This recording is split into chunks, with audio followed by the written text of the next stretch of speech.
101,1 Radio Smart FM Makassar. Halo selamat sore Smart Listener, apa kabar Anda sore hari ini ya? Untuk Anda yang saat ini masih sibuk ya dengan segala tugas-tugasnya, semoga tetap semangat ya. Kemudian untuk Anda juga nih yang saat ini lagi mobile ya, tetap berhati-hati, semoga Anda juga selamat sampai ke tempat tujuan. Dan Smart Listener, di hari ini tepatnya di Afternoon Drive kami kedatangan tamu spesial ya sore hari ini di studio, seorang pemimpin yang dikenal disiplin, tegas dan sangat dicintai oleh warganya ya. Dan beliau ini juga di era kepemimpinannya ini bisa membawa Kabupaten Kepulauan Selayar ini bisa berkembang ya sedemikian pesatnya. Dan langsung saja kita bersama dengan Bapak Haji Saiful Arif SH, Wakil Bupati Kabupaten Kepulauan Selayar, Provinsi Sulawesi Selatan. Assalamualaikum warahmatullahi wabarakatuh. Selamat sore Bapak. Waalaikumsalam warahmatullahi wabarakatuh. Selamat sore, salam sejahtera untuk kita semua. Gimana kabarnya Pak? Alhamdulillah sehat berkat doa teman-teman dan keluarga.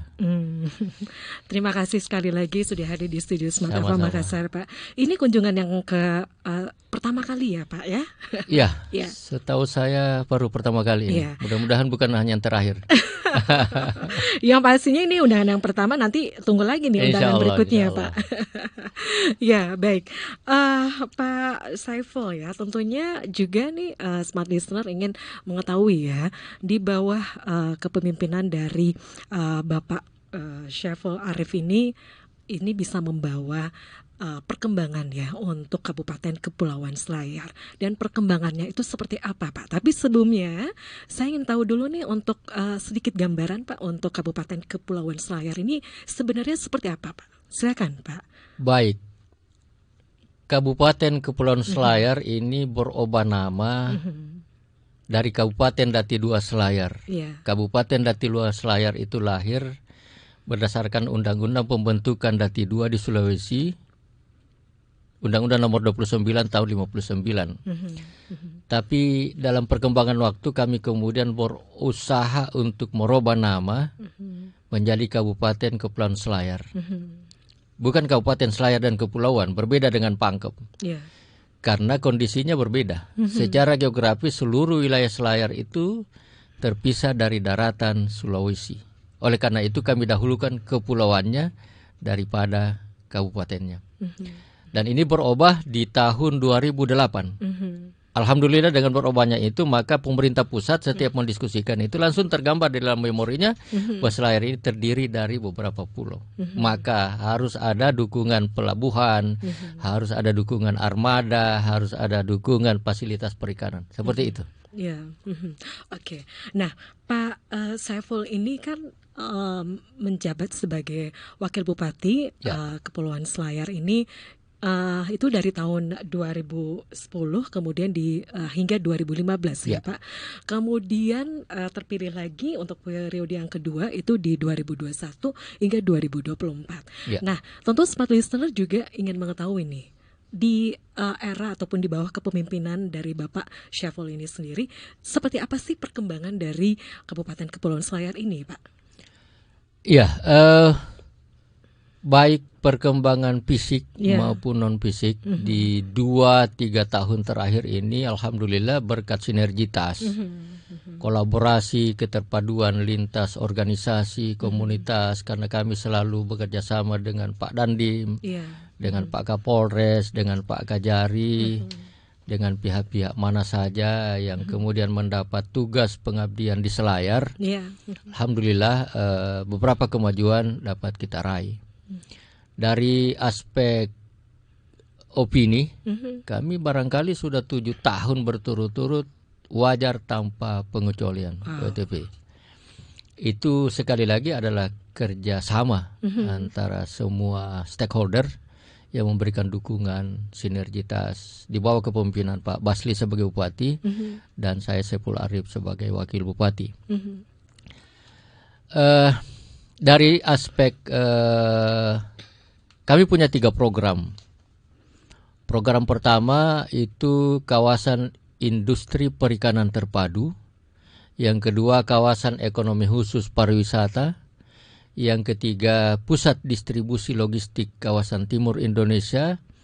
Tetapi kami punya program kemasyarakatan, Gerbang Sari, gerakan membangun desa mandiri.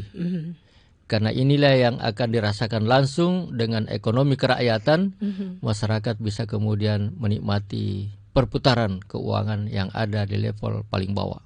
Seperti itu. Oke, jadi itu untuk beberapa program prioritas ya di Kabupaten Kepulauan Selayar, Pak. Jadi yang pertama untuk sektor perikanan tadi ya, Pak. Kemudian ada sektor pariwisata. Kemudian ada sektor logistik. Dan yang keempat itu adalah Gerbang Sari kemasyarakatan. Bisa dipaparkan dulu, Pak, untuk sektor perikanan ini apa saja sih yang memang sudah dilakukan, Pak? Sektor perikanan ini saya sudah 2 kali wakil bupati. Iya. Di periode 2010-2015 saya mendampingi Pak Sahrir pada periode keduanya. Di saat itulah kita melakukan penelitian di backup oleh Kementerian Perekonomian. Karena kebetulan ada seorang inspektur di sana, Putra Selayar. Dan kita melakukan penelitian potensi ikan selayar. Kita mencoba melakukan survei di Muara Baru, di Muara Angke, di Paotere, di Sinjai, di Bulukumba, sampai ke Lombok. Hasilnya anekdot. Seandainya ikan itu punya KTP, ketika mereka ditanya mereka akan mengatakan asliku selayar, tapi hanya saya mendarat di Muara Baru, di Muara Angke. Itu gambaran potensi selayar. Karena selayar terdiri dari 130 pulau, panjang pantainya 670 km. Berarti banyak sekali rumah ikan yang ada di sana. Seperti itu gambaran potensi kita. Ini yang kemudian mendorong melahirkan kawasan industri perikanan terpadu. Gitu. Dan perkembangan terakhir, alhamdulillah setelah kita masukkan proposal dengan indikator, kemudian mekanisme, syarat-syarat yang dilakukan oleh BI bersama dengan Kementerian Investasi, alhamdulillah dari 20 proposal yang masuk, dari seleksi tahapan itu masuk 10 besar, masuk 5 besar, akhirnya untuk perikanan kita masuk 2 besar dengan konsep Minapolitan. Seperti itu untuk perikanan. Dan ini kemudian menjadi tugas dan tanggung jawab secara moral untuk dipromosikan oleh BI dan Kementerian Investasi. Oke, untuk ke masyarakat sendiri seperti apa, Pak, untuk bisa memacu potensi untuk perikanan sendiri, Pak? Kita bangun desa berdasarkan potensinya. Kalau desa yang ada di pesisir ya perikanannya pasti. Kalau di daratan apakah dia potensinya di peternakan atau di perkebunan atau di pertanian. Seperti itu. Oleh karena itu Gerbang Sari kami coba petakan. Kalau bisa satu desa satu potensi, satu desa satu potensi andalannya, supaya mereka bisa bersaing.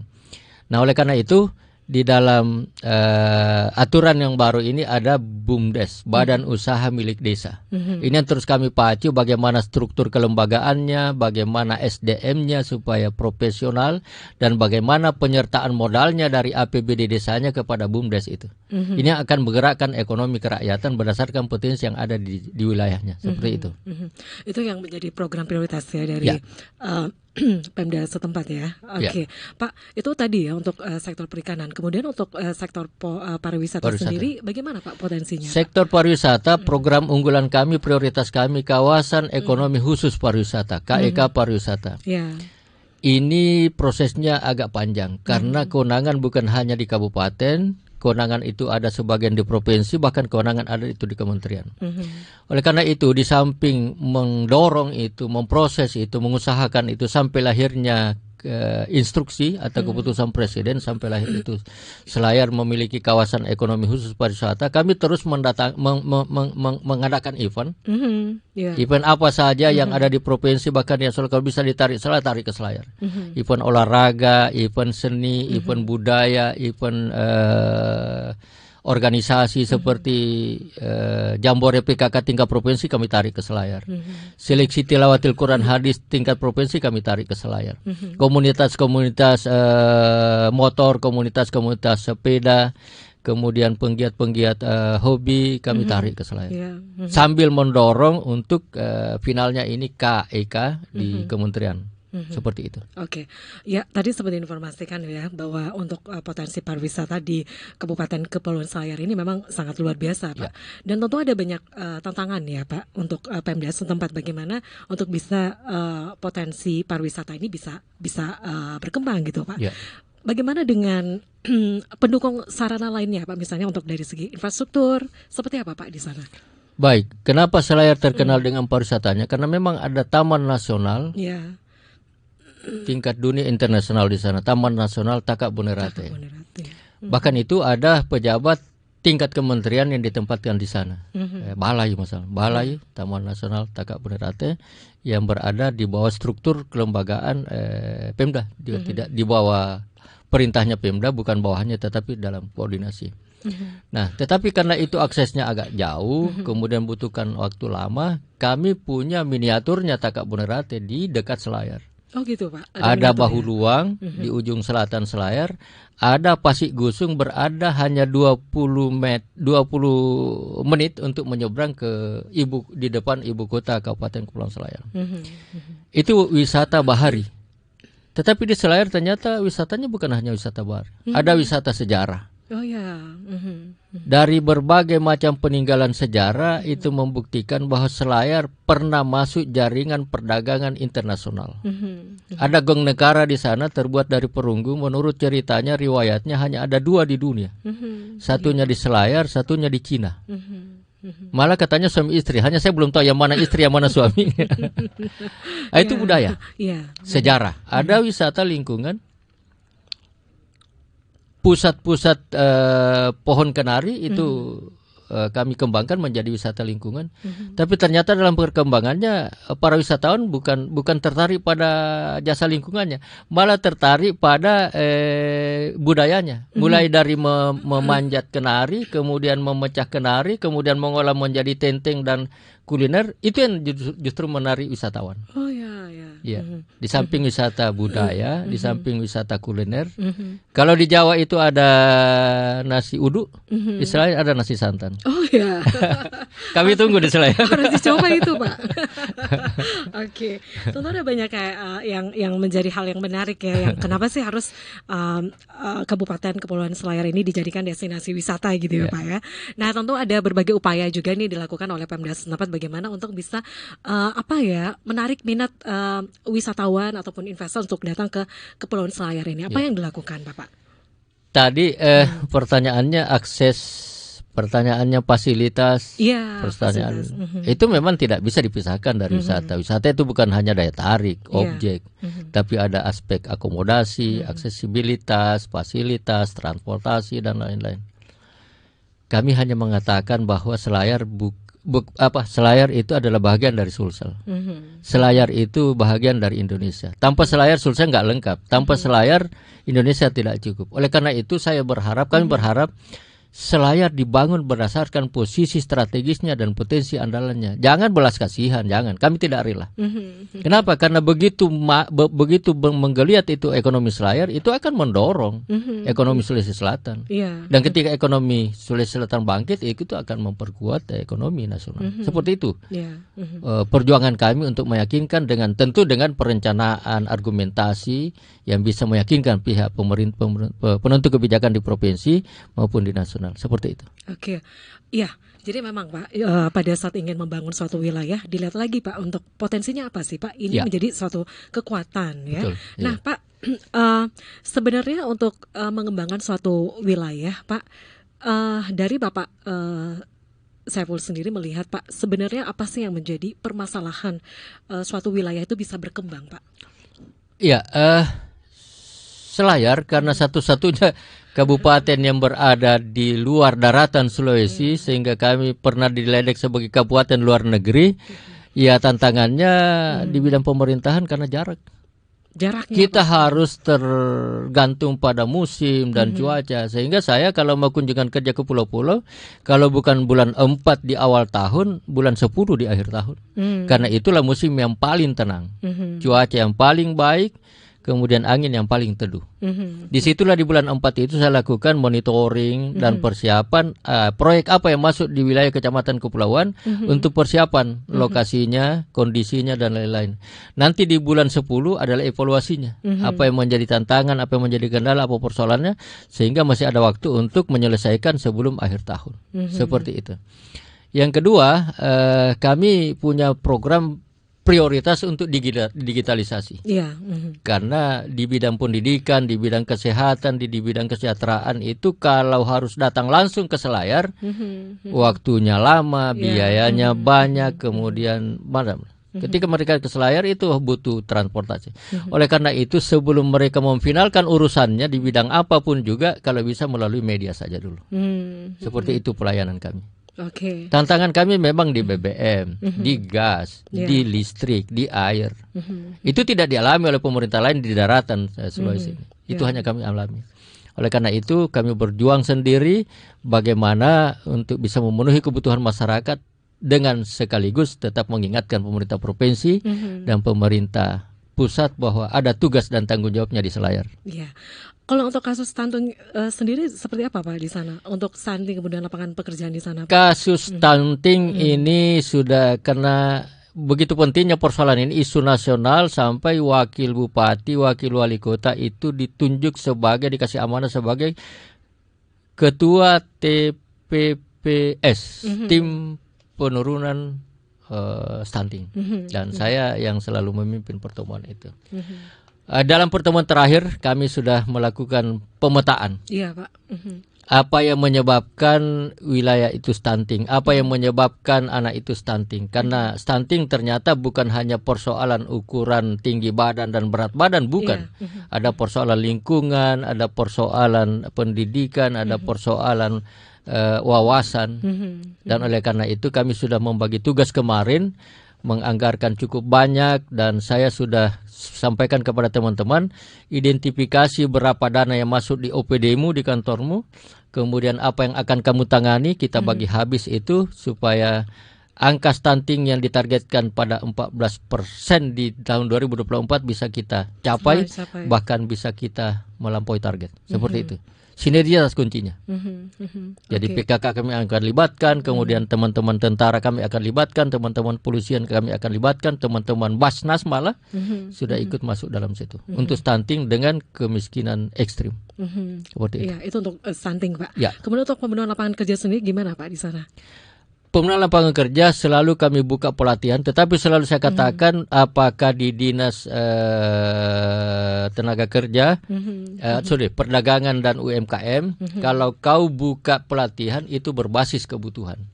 Jangan hanya target mencapai formalitas bahwa sekian kali pelatihan. Tetapi saya sambil berjalan itu pelatihannya satu paket. Jangan hanya dilatih keterampilannya, tapi peralatannya nggak ada, nganggur lagi. Iya Pak, ya, benar. Jadi keterampilannya, kemudian ada bantuan peralatannya, kemudian ada bantuan modalnya, dan bukakan pasarnya. Misalnya kita punya program untuk pakaian seragam siswa yang gratis, nggak usah beli di Makassar. Orang-orang yang sudah kita latih keterampilannya, kita berikan peralatan, pesan sama dia saja. Itu jadi sinergitas antara dinas perdagangan yang menyediakan pelatihannya dengan dinas pendidikan. Karena dinas pendidikan yang punya data siapa siswa yang harus dibantu karena latar belakang ekonominya, keluarganya. Seperti itu sinergitas kami yang kami bangun berkaitan dengan pendidikan dan kemiskinan. Dan juga stunting tadi ya Pak. Ya. Jadi memang ini butuh kerjasama dari semua pihak. Betul, ya, Pak? semuanya. Saya saya pantau terus itu. Siapa yang punya tugas di bidang ekonomi, siapa yang punya tugas di bidang kesehatan, siapa yang punya tugas di bidang pendidikan, siapa yang punya tugas di bidang lingkungan. Karena itu semuanya berpengaruh pada stunting. Oke. Baik, Pak, ini kan sebentar lagi kita masuk di tahun politik ya, Pak. Ya. Ya. Nah, untuk menghadapi pemilu 2024 ini upaya apa sih yang dilakukan pemerintah Selayar untuk bisa memastikan untuk tahapan untuk tahapan pemilu ini bisa berjalan lancar, Pak? Baik, saya pelaku sejarah. Pernah kami didatangi pada waktu pilkada 2020. Ya, kita pilkada waktu itu 12 kabupaten kota di Sulawesi Selatan, itu ada 12 kabupaten kota yang melaksanakan pilkada di Sulawesi Selatan. Dan ketika tim dari kami datang ke posko kami, mereka menyampaikan informasi bahwa Selayar adalah kabupaten paling rawan untuk lokasi pilkada setelah Makassar. Kenapa bisa seperti itu, Pak? Alasannya karena pertama Selayar terdiri dari sekian banyak pulau, sehingga peluang untuk melakukan pelanggaran tinggi sekali. Yang kedua, waktu itu kenapa dikatakan paling rawan, karena yang bertarung head to head. 4 calon ini adalah pemain lama ganti pasangan. Karena Pak Bupati sebelumnya di periode 15, saya ini calon bupati berhadapan dengan Pak Basli. Kemudian ada calon lain namanya Aji Sumarno, itu kemenakan menantunya Pak Bupati waktu itu Pak Sahrir. Di 2015, nah yang menjadi pemenang kan Pak Basli, dengan pasangannya itu Pak Zainuddin, sekretaris Sekda waktu itu. Dia yang menjabat 5 tahun. Waktu periode 2020 ini hanya head to head. Saya dilamar oleh Pak Bupati Pak Basli di periode keduanya menjadi wakilnya. Setelah mengingat dan sebagainya, memperhatikan dan seterusnya, memutuskan bismillah sama-sama Ki. Wakilnya Pak Zainuddin maju jadi calon bupati, menggandeng calon bupati sebelumnya Pak Haji Sumarno. Ini yang membuat kesimpulan di wilayah di Polda ketika itu bahwa Selayar nomor urut 2 paling rawan. Ketika silaturahmi itu Pak Dandim, Pak Kajari, Pak Kapolres datang ke posko kami, saya bilang ini kesimpulan dari Polda. Sekarang kita buktikan bahwa Selayar paling aman dan kami raih. Yang ditanyakan tadi bagaimana supaya aman, itu indikator sebuah, kami berada di papan atas sebagai penyelenggara pemilu ketika itu. Yang pertama, jumlah wajib pilih terdaftar persentasenya tinggi. Kalau mau mencari indikator suksesnya pemilu. Kemudian jumlah wajib pilih yang terdaftar itu persentasenya tinggi, masuk ke TPS. Kemudian jumlah yang masuk di TPS itu menggunakan hak pilihnya. Untuk apa dia ke TPS kalau tidak seperti nonton? Kemudian menggunakan hak pilihnya itu tinggi persentasenya benar. Dan indikator terakhir yang kelima, tingkat pelanggaran di semua tahapan itu kecil. Itu pernah diraih oleh Selayar. Dan saya kira itu bukan pekerjaan berat, itu yang akan kami ulang. Dengan menggunakan lembaga yang ada. Komunikasi sinergitas dengan Bawaslu, dengan KPU, dengan ada juga tim yang kami bentuk di Pemda melalui Kesbang. Jadi Kesbang itu adalah lembaga yang diisi oleh para pegawai negeri yang ingin membantu untuk suksesnya pemilu. Dan kami sangat optimis itu bisa kami raih. Berarti nanti akan ada dilakukan langkah-langkah sama ya seperti kami selalu rapat koordinasi, ada yang sifatnya rutin, ada yang sifatnya insidental, tergantung perkembangan yang terjadi. Oke, Pak, untuk menjamin dan memastikan ASN di Kepulauan Selayar ini netral untuk momentum pemilu ini nanti seperti apa nih, Pak? Setiap rapat-rapat koordinasi saya selalu sisipkan itu. Iya. Ya, hati-hati. Karena itu berisiko. Sebab kita diikat oleh aturan, jangan sampai kemudian Anda terkena imbasnya karena kurang hati-hatinya. Dan sudah pernah ada contoh sehingga itu bisa selalu menjadi peringatan. Ada ASN yang hanya mengupload tapi kemudian melakukan itu diproses dan akhirnya dikenakan sanksi. Itu yang selalu saya tampilkan di dalam rapat-rapat koordinasi, selalu sisipkan itu himbauan-himbauan seperti itu. Di pengajian-pengajian karena saya pun majelis taklim saya lakukan itu. Pengajian majelis taklim kemudian arisan. Saya ketua forum silaturahim antar mubalik. Jadi kalau saya tidak turun langsung, saya titip pesan itu kepada teman-teman, sisipkan ini untuk penyuluhan. Seperti itu yang kami itu lakukan. Senantiasa disosialisasikan, diedukasi ya untuk masyarakat ya Pak. Baik, Pak Syarif, untuk kedepannya Pak, gimana nih untuk tantangan kedepannya untuk Kabupaten Kepulauan Selayar ini? Apa yang menjadi PR terbesar dari Bapak? Ya, yang menjadi PR terbesar kami karena sesungguhnya periode kami sampai 2026. Karena kami dilantik 2021. Masih Pak Nurdin Abdullah.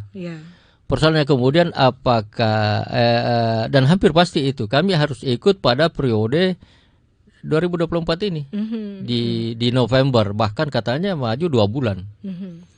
Ini yang akan menjadi tugas berat kami karena janji kami sampai 2026, tetapi kami dikasih kesempatan hanya sampai 2024. Ini tugas kami bagaimana memanfaatkan kesempatan yang tersisa ini untuk mempercepat dengan mengingatkan semua pihak baik di internal Selayar dengan konsep itu tadi, sinergitas, komunikasi, koordinasi, konsultasi, kemudian integrasi, simplikasi dan sinkronisasi. pada waktu yang bersamaan kami terus akan mengingatkan pemerintah provinsi untuk tugas dan tanggung jawabnya ada di Selayar, juga pemerintah pusat dengan jaringan yang ada baik melalui pemerintah, kementerian maupun dengan jalur-jalur legislatif kepada para anggota dewan yang ada di provinsi tapi dapil Selayar, yang ada di pusat tapi dapil Selayar. Ya, tetap koordinasi seperti ya dengan secara pentahelix gitu ya Pak. Baik, begitu. Pak, ini dengar-dengar katanya ini jelang HUT ya ke 418 Pak ya. Ya. Iya, ini gimana nih Pak? Jadi untuk persiapannya. Okay. Ya.